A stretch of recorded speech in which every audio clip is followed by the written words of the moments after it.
again, everyone! Julie here with Yaoyorozu and Todoroki vs. Mr. Aizawa. My second favorite of all of these, in fact, mainly for the reason that when you look at it really closely, you realize that everything is so tightly connected and significant in this fight. They didn't waste a single minute anywhere, and the anime captured pretty much all of it in its entirety from the manga, bearing of course that sequential order the students go in, and the significance of which I will get into as it becomes relevant. At 29.5 pages and clocking in at almost 11 minutes, this fight devotes a lot of time to both students' development, and even spares Mr. Aizawa some at the end as well. With so much to analyze and uncover, let's dive right in. And to do so, we must return almost mantra-like to the questions: why this pair, why this stage and teacher, and of course, what weaknesses were these students being given the opportunity to overcome? In this fight, both students are the main focus, so let's take a look at each of them individually before we get into why they were paired up together. As the son of the number 2 hero Endeavor, Shoto Todoroki was made to train his combat skills and techniques from a very young age, making him a force to be reckoned with from the first day of school. Skilled enough to get in only on recommendation, pro heroes already comment that even at his age, he's already more capable than the average pro. Able to defeat his classmates with almost bored ease due to his overwhelming strength and versatile quirk, Todoroki is acutely aware he is undeniably better than his less experienced classmates, and showed them little mercy or thought when fighting them. For all these strengths and head starts though, his weaknesses in battle are plain to see and easily taken advantage of. His quirk, half hot, half cold, when used in tandem or separately, have very few weaknesses of its own, meaning that the majority of his weaknesses with it actually come from the application of the quirk itself. As pointed out by Mr. Aizawa and even the hero killer Stain, he relies too much on the brute force application of his quirk, with his main strategy always seeming to be to just stay in one place and simply throw more of his ice or fire at his opponents in order to overwhelm, immobilize, and incapacitate them, without giving too much thought to the consequences of that strategy. Adding to that, he also has a tendency to use his quirk almost exclusively at long to medium range, only using it at close range when provoked, like at the sports festival, or defensively when an opponent breaks through his defenses and gets close to his person. And for the most part, this strategy has served Todoroki pretty well, but as we see when he is up against competent, agile, and fast close-range fighters, such as the hero killer Mr. Aizawa and even Ida, this fact leaves him incredibly vulnerable against their attacks. Not to mention the fact that by the time of the final exam, Todoroki only has an amateur level of control using his flames in battle, let alone using it in tandem with his ice. The only example the teachers having seen being a barrage of heat, flames, and ice that resulted in a devastating explosion, as well as perhaps secondhand knowledge of Stain's injuries after their fight. With all this stated, however, it is not in his battle prowess that the majority of his weaknesses lie, but in the realm of the personal. At this point in the story, Todoroki has very recently undergone a very drastic personal change, one the teachers would have no issue seeing, especially after the Hosu incident. Because, let's be frank, before the sports festival, Todoroki was,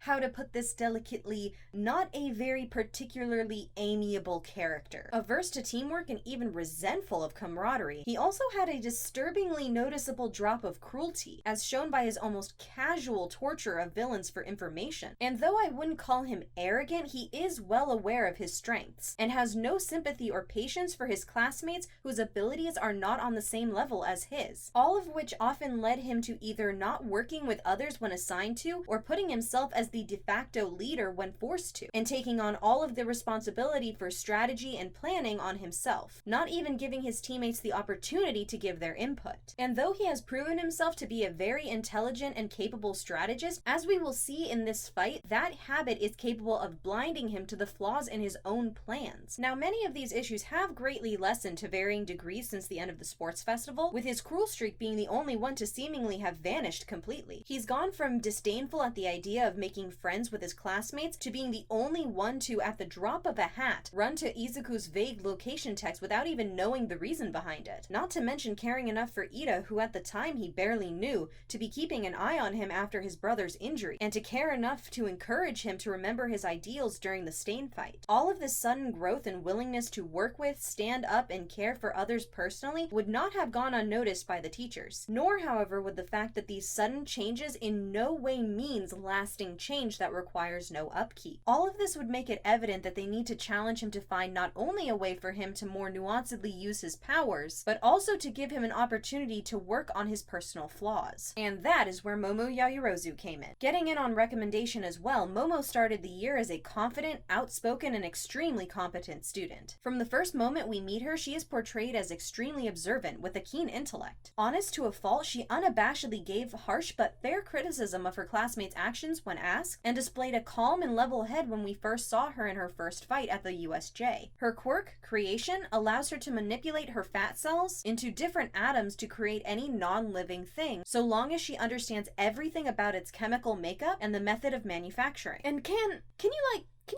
even comprehend how just insane that is? The level of intelligence, memory recall, and pre-planning to utilize that sort of quirk is simply astonishing. To create anything, she must know exactly how many atoms she must create per piece, per part in the item, then organize those atoms into all the item's components in the correct shape and thickness, then put them all together to release the item fully formed. And meanwhile, pay attention to her surroundings to be able to react to the fighting going on around her. The fact that she is able to do this quickly, efficiently, and without any fault in her creations is nothing less than mind-blowingly astounding. All of which indicates quite clearly that before even coming to UA, she would have had to work very, very hard to reach this level of competence. And knowing all that, it's actually quite understandable what her weaknesses are. Momo suffers from confidence issues and a lack of quick thinking, and it's not that hard to see why either. The amount of stress and pressure she would have had to put on herself to master her quirk, to have the chance at becoming a hero,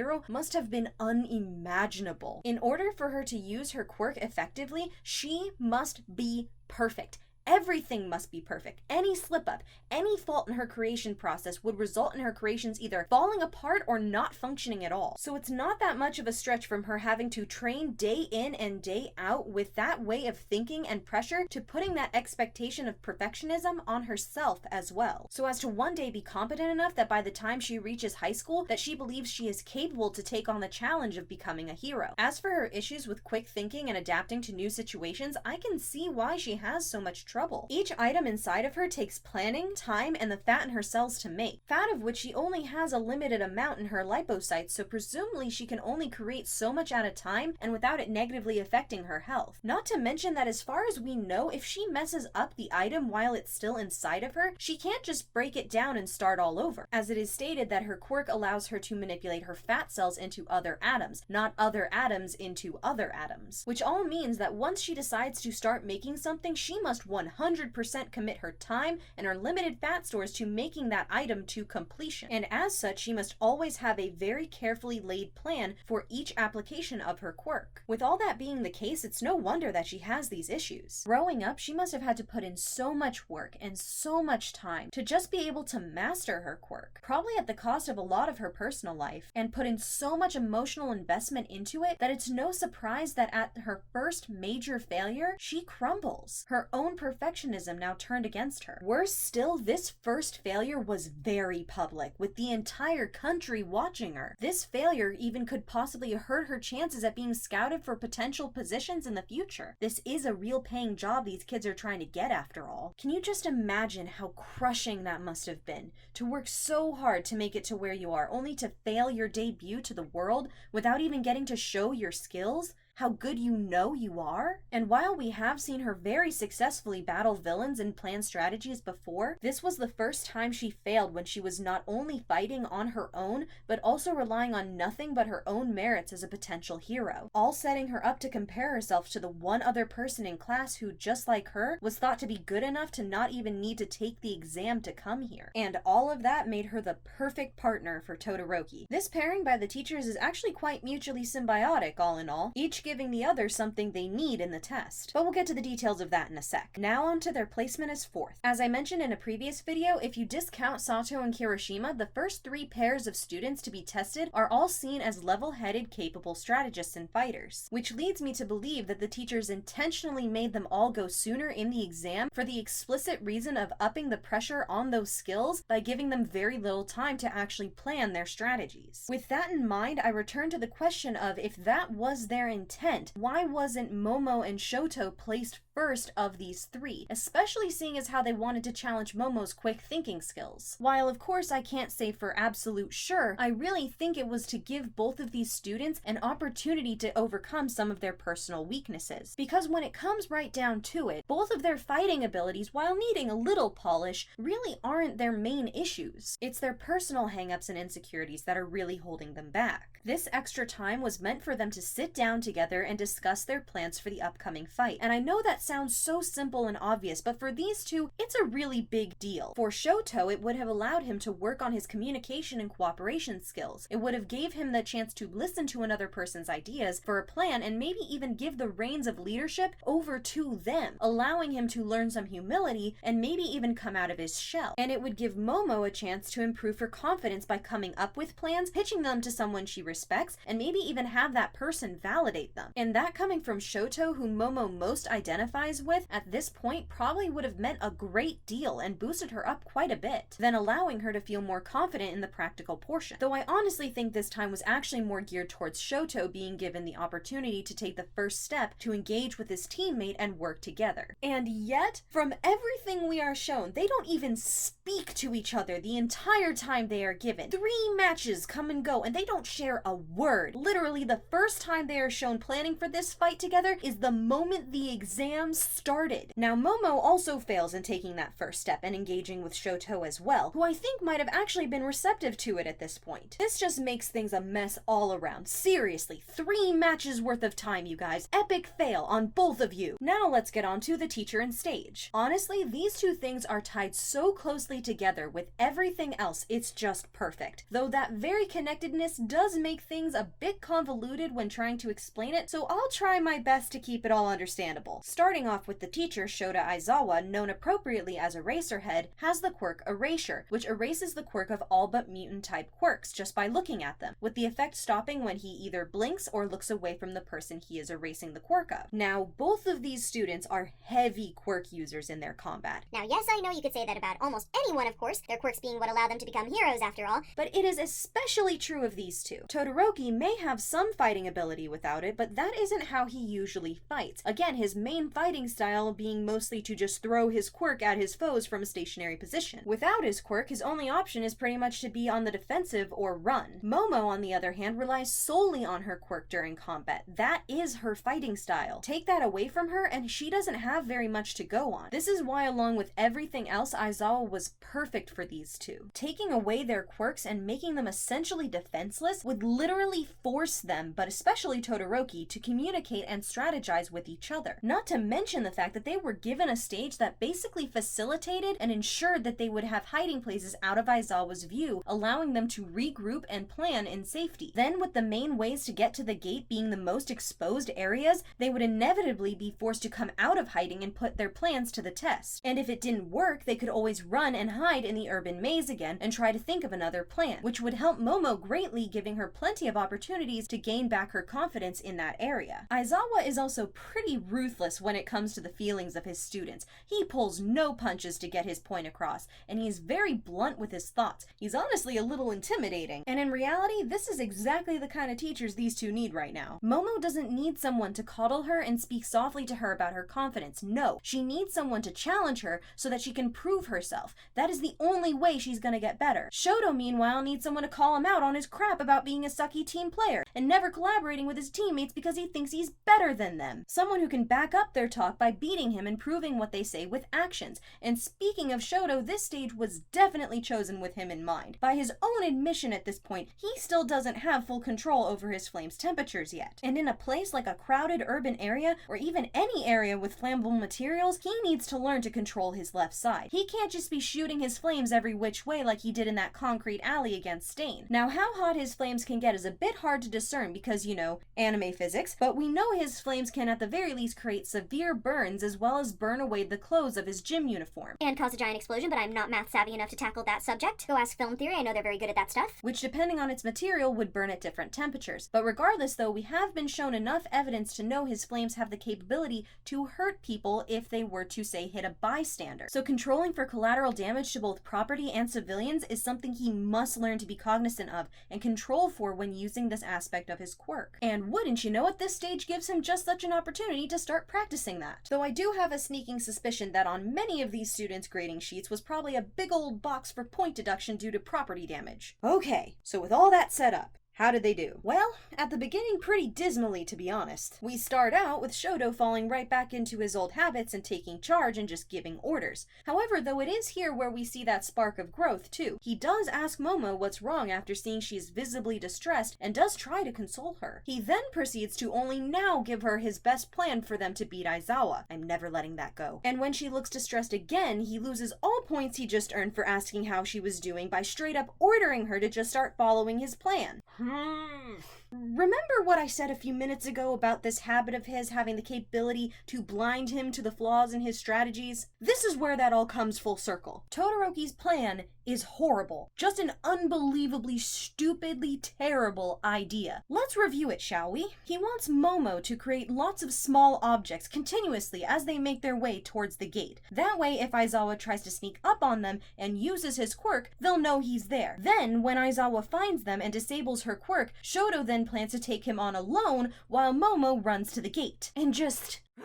This is just... There are no words to express my disappointment in this idea. Allow me to just run down all the issues with this plan. Number 1, again, the only way to the gate is through very exposed roads, meaning that Aizawa can almost be assured that they will be traveling down it, which means he would probably position himself high enough to wait for them to expose themselves, making him better able to use his quirk on them. And wouldn't you know it, that is exactly what he did. And if Momo is constantly producing objects, no matter what they are going to leave a trail. So if for some reason Aizawa didn't spot them right away, if he came across that trail, he would follow it right to them. So unless Todoroki has a secondary plan to draw Aizawa into a fight, which is an even worse idea, how is taking the risk of leaving your opponent a breadcrumb trail right to you in any way a good idea? Want her to constantly use her quirk, Todoroki? How about have her slowly create a weapon like a staff or a knife or a machete from her hand? That way, if her quirk is erased, she has a hopefully usable weapon against their opponent, rather than a bunch of junk just trailing behind her. Number 2, Aizawa is not quirk kryptonite. His mere presence does not erase the quirks of others. Erasure is a quirk that must be activated and used on one person at a time. It can be used on multiple people, but there appears to be some sort of condition for which person in his line of sight he uses it on. That is the stated reason for why he uses his goggles. If he's up against multiple opponents, it makes them hesitant to engage him because they don't know which one of them he is using his quirk on at any given time. Todoroki should know this since he watched him fight at the USJ, and we know he is observant enough to pick up on these things. Aizawa even freaking calls him on his poor strategy against him, for God's sake. Number 3, if Aizawa came upon them running down the road and saw Momo creating lots of random objects and assumes that Todoroki is using his quirk as well, which he was, why on earth would he erase either of their quirks until he was practically on top of them and moments from attacking? In fact, that is almost exactly what he did, except that when he saw they had stopped to talk in the middle of an extremely exposed road,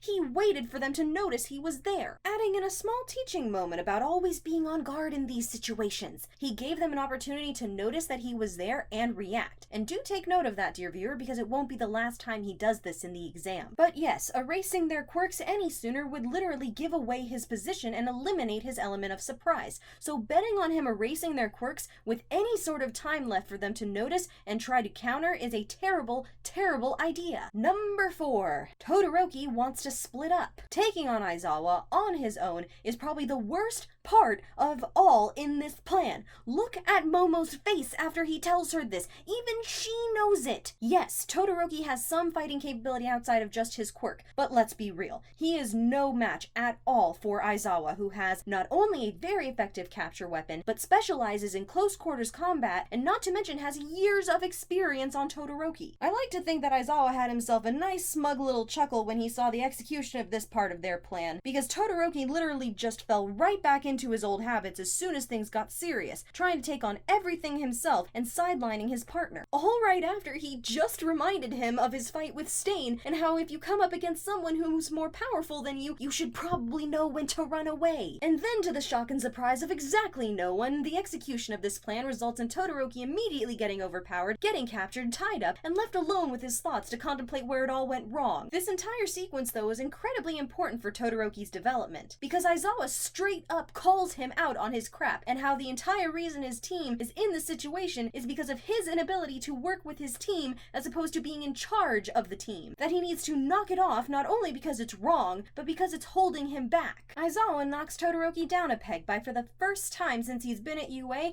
actually pinning him down and defeating him. And when Todoroki tries to smartly rebuke that he will have no problem getting out of this, Aizawa throws caltrops under him so he can't escape that way without landing on them. A nice slice of very needed humble pie for our young hero in training. Well done, Eraser. Then Aizawa does something incredibly interesting. He decides to not knock Todoroki out, instead choosing to leave him hanging there and runs off to find Momo. Why is this interesting? It's a legit teaching moment. The teachers are coming after them with everything they got, and as we see, they have no qualms with knocking them out altogether if they can. So the fact that he didn't go for the coup de grace right then and there is exceptionally noteworthy. He is giving Todoroki a chance to not only think about his mistakes and come back from them, but also to try to find a way to more nuancedly use his quirk to get out of this situation rather than just brute forcing it like he originally planned. There is also one other lesson here that I have to put a pin in and come back to later because it's a bit of a tangent. So Aizawa is chasing after Momo, and it is here where this episode gets just so freaking good. Look. Really get in there and look at Aizawa's behavior in this entire encounter because it will just blow your mind. Take note that when he chases after her, he manages to catch up to her extremely quickly, and when he does, Momo is straight up panicking. But when he gets to her, astonishingly, he doesn't go for the kill right away, even though he has a clear shot to. He looks at her, reads her emotional state, attacks with his scarf, and only grabs her wrist. If he wanted to capture her and end this test right then and there, he absolutely could have. We have seen Aizawa do full body binds with this weapon with merciless ease and precision, and the fact that he chose not to now is extremely significant. Why? Because doing so in this instance would have achieved nothing. Momo would learn nothing from such a sound defeat, and it would probably just make her current condition worse. So he drags the encounter out in order to keep the opportunity for her to improve open. And how did he do this? He gave her an opening. Seriously, watch the encounter between these two very closely, and there is no doubt in my mind what he did was completely intentional. It was a single solitary second, exactly enough time for the blink of an eye and no more. He activated his quirk to disable hers, threw his scarf to grab her arm, taunted her in an encouraging way as she struggled, blinks a moment later to deactivate his quirk, and before he could activate it again, Momo, even in her blind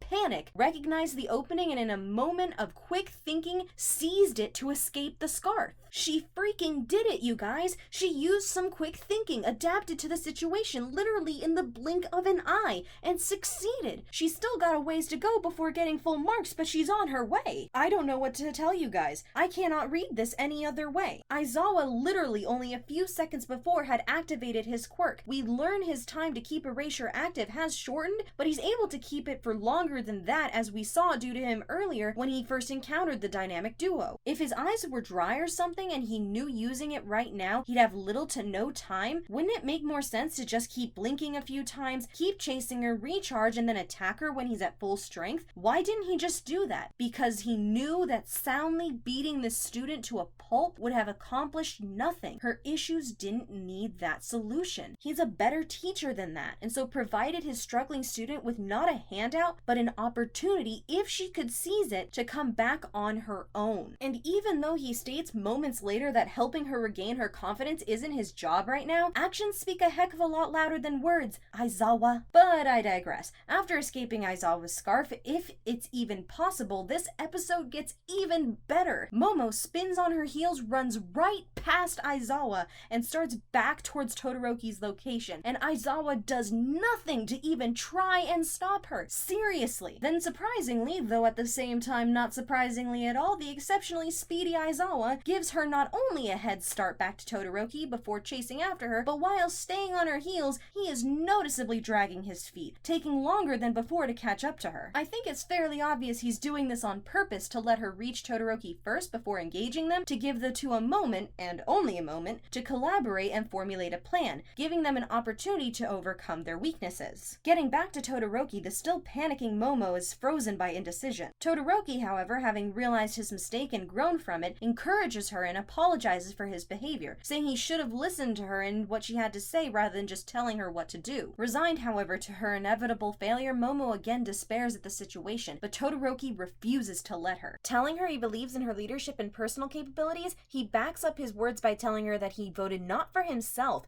but for her to be class rep, because he felt she would be the most capable at leading their class. Momo admonishes herself one last time, but then as Aizawa asks her if she has given up, she gathers herself and reluctantly but resolutely reawakens her resolve and puts her plan into action. Throwing flash grenades masked as dolls into the air, Aizawa triggers them, and the flash they create force him to close his eyes and deactivate his quirk, forcing him to stop attacking them until he can see properly again, giving Momo the time she needs to free Todoroki. But their moment of respite doesn't last long, as Aizawa attacks the pair, erases their quirks, and forces them to flee. As they run, Momo states that they have to hide and emphasizes that they must stay together. As they run, she explains more fully that she has noticed what no one else did, and Mr. Aizawa confirms it to the audience. His quirk has become unstable. Ever since his injuries, he can't keep his quirk active for as long and must rest his eyes for longer between erasures. Momo explains further to Todoroki what else she has observed about Aizawa, a weak point they could possibly exploit with the right timing in his fighting style. From their last encounter, she realized that he can't keep their quirks erased the entire time they're in his sight, so they can't and should not think that they won't be able to use their powers when going up against him. She tells Todoroki to keep trying to activate his ice powers as they run, anticipating an attack as Aizawa follows shortly behind them, telling him that as soon as that single moment presents itself, she is counting on him to provide their cover. And sure enough, when Mr. Aizawa attacks, moments before his weapon was to grab Todoroki, he blinks and Todoroki creates a giant ice wall to protect them from Aizawa's sight and give them time to finish planning together. Jumping back from the encroaching ice, Aizawa respectfully acknowledges their strategy and how they turned the tables on him, hitting him where it hurt most by preying on his weaknesses. Safely behind the wall, Momo sets to explaining the rest of her plan to Todoroki. She makes a scarf similar to Aizawa's, but with something additional woven into it. She reiterates to Todoroki the importance of being careful with their quirks and keeping damage to the residential area to a minimum, and that this plan is to ultimately capture Mr. Aizawa as opposed to running away. Momo then demonstrates the qualities Todoroki must learn by asking for his opinion on her plan, collaborating as teammates, not as leader and subordinate. Todoroki accepts the plan, and we learn from Aizawa that the escape gate is directly behind him. Amused, he resolves to wait and see what they will do. Then suddenly, the pair conspicuously dash out into the open, wearing cloaks to cover their bodies. Quick on the draw, Aizawa lashes out at them with his scarf to capture them, thinking their plan was to use the cloaks to evade his powers. Admonishing them for having put themselves at a disadvantage by blocking their own vision, he falls right into Momo's trap. Grabbing the two cloaked figures, he incorrectly deduces the upper halves were just mannequins, and sees Momo now aiming a catapult with the scarf she had made directly at him. Momo reaches to launch the catapult but misses the trigger. She panics for a moment, having realized her mistake, and Aizawa uses this opening to jump away. Momo launches the catapult, and Aizawa mistakes the action for a diversion. Momo then gives the signal to Todoroki, and he blasts a small controlled flame low to the ground, confusing Mr. Aizawa further as to why he wouldn't aim directly up at him. The flames heat the metal in Momo's scarf, now floating around Mr. Aizawa, and as she explains her plan to him, the scarf of nitrile alloy snaps back to its original shape in an instant, trapping a surprised but deeply impressed Mr. Aizawa. Cuffing their target, the two meet a pass condition and their test is finished. But the pair, however, are not, and begin to analyze the ease at which their plan worked. And Momo affirms that her plan shouldn't have worked, since Mr. Aizawa saw her miss the catapult trigger earlier, and rather than easily capturing her, he jumped back. She accuses him of letting her capture him on purpose so that her plan would work. Aizawa then explains that he jumped away because he felt it was his safest move, since though he could see her, Todoroki was still covered and free to use his quirk at will. He states that he was worried Todoroki would freeze him with his ice, and either way he wound up playing right into their trap. Todoroki congratulates Momo on her strategy and thanks her, but not as a subordinate to a leader, but as an equal and a teammate. Momo tears up from the emotion of it all, and the match ends on another display of Todoroki awkwardly but adorably slowly learning to care for others as he asks her if she is alright. And all the while, Mr. Aizawa looks on with a ponderous look. And though we can't see all of his face, I like to believe he's smiling under that scarf at the success of his students overcoming their weaknesses and also at having been the one to guide them there. Through this test, Todoroki proved through his actions that he had found the value and the capability to work as equals with others, and Momo regained her confidence in her own abilities and improved her quick thinking skills as well. And as for Aizawa, well, I think Recovery Girl said it best. Deep down, Aizawa is just a big softie, and I can't help but agree. The entire time until now that we have known Aizawa, we have seen him as a teacher who seems to care little and less for his students' feelings. But in this moment, it's reaffirmed that though he can be harsh, blunt, intimidating as all get out, and spirit-crushingly, brutally honest, that is shown by the fact that he spent the entirety of this fight giving these two opportunity after opportunity to grow and better themselves, that he really does, deep down, care about them overcoming not only their combat weaknesses, but their personal ones as well. I do not believe in any way that he threw this match to help either of them. In fact, when I look at this fight,